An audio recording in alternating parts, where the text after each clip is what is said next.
It is my great pleasure to introduce to you the Honorable David Kilgour as our next guest. David is Canada's former MP and a human rights defender, regardless of nationality, race, religion, and sexual orientation. David, welcome to Irava and Happy New Year.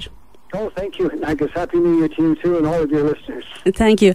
David, you participated in a protest gathering on Wednesday as a keynote speaker in front of the Iranian embassy here in Irava. Could you tell us about that, please? Oh, well, it was a good gathering. There were, I guess, perhaps 100 people who were there. People came from Montreal and Toronto and, of course, Ottawa. And we gathered across the street from the Iranian embassy. Apparently people were coming and going in the building, so you never see anything. The curtains are always drawn, and it's, I'm always amazed how that embassy operates. And so, no, what we did was we talked about how tragic, utterly tragic, and it was that Ali Saremi was executed at Evin Prison last week. He was clearly much loved by everybody that knew him. He'd been in jail, as you know, Nargis, for something like 23 or 24 years of his all of his life. Right. Mrs. Rajavi, the leader of the National Council of Resistance of Iran, and I'm quoting here, she said, "It only reflects the regime's inability and frustration in face of the resolute Iranian youth and members of the PMOI who are determined to overthrow clerical rule, establish freedom, and the rule of the people in Iran." I read some points made by the United States Committee for Camp Ashraf, and I'll just give you one or two of them. Number 5, the execution of Mr. Saremi, the statement says, makes it clear that the Iraqi government's nearly 2-year-long siege of Ashraf and the escalating suppression of its residents at the behest of Tehran, demonstrated by the unprovoked and vicious attack on Sunday, December 26th, is the flip side of Tehran's inhuman executions of PMOI supporters in Iran. So I then went on and said that to have as a listed terrorist group the PMOI as the main opposition to the government of Iran is, how did I put it? I said that it's bizarre to continue to list as a terrorist organization the main democratic opposition to the regime in Tehran.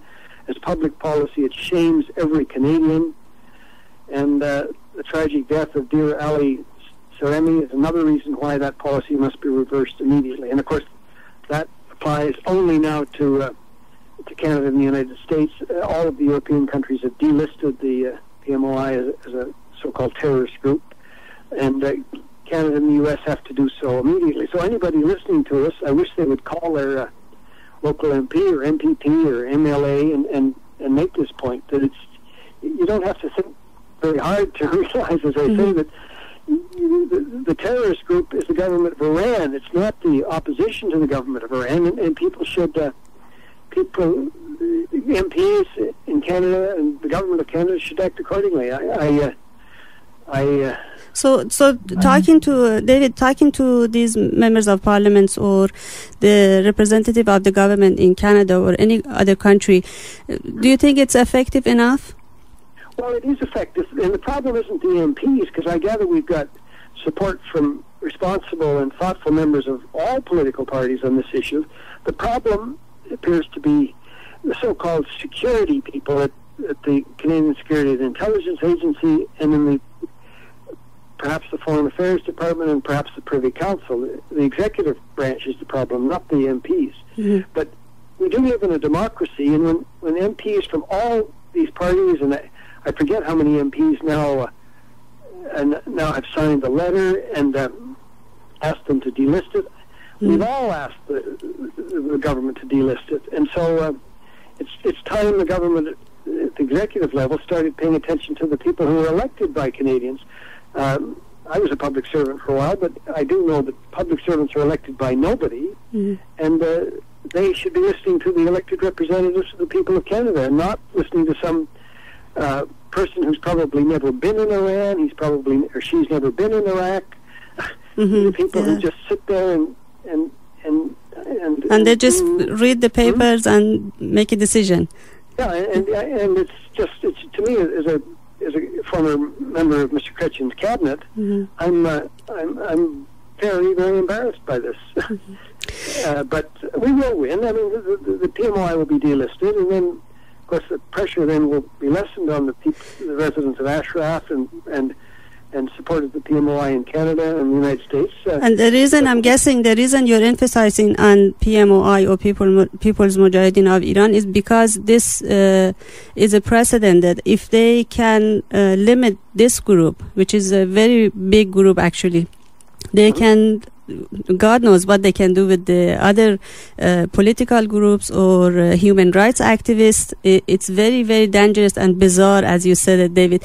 But you know, the violation of human rights in Iran has gone on for far too long. Obviously, just condemning it is not enough. And I'd like to ask you, as I asked my previous guest on the Persian segment of Irava, what would you think would be effective internationally in order to help the Iranians to get to the point? Then the point is regime change in Iran without resorting to military strike or actually going there and trying to establish democracy. Well, I completely agree with you, Nargis, by the way, that an invasion is the last thing we want. If there's anything that could unite the people of Iran behind one of the worst leaders on earth, Mr. Ahmadinejad, it would be probably that. So no invasion. Let's go the route of encouraging the people of Iran peacefully to change the government. And people say, oh, well, that can't happen because they have the Revolutionary Guard and all these brutal people on their side, and they do things like executing Mr. Saremi and so many other people who've been killed. But the people forget that there's so many precedents of where governments have seemed like they were rock solid. I often use the analogy of a billiard or a billiard ball where the so-called rock solid government suddenly disintegrates.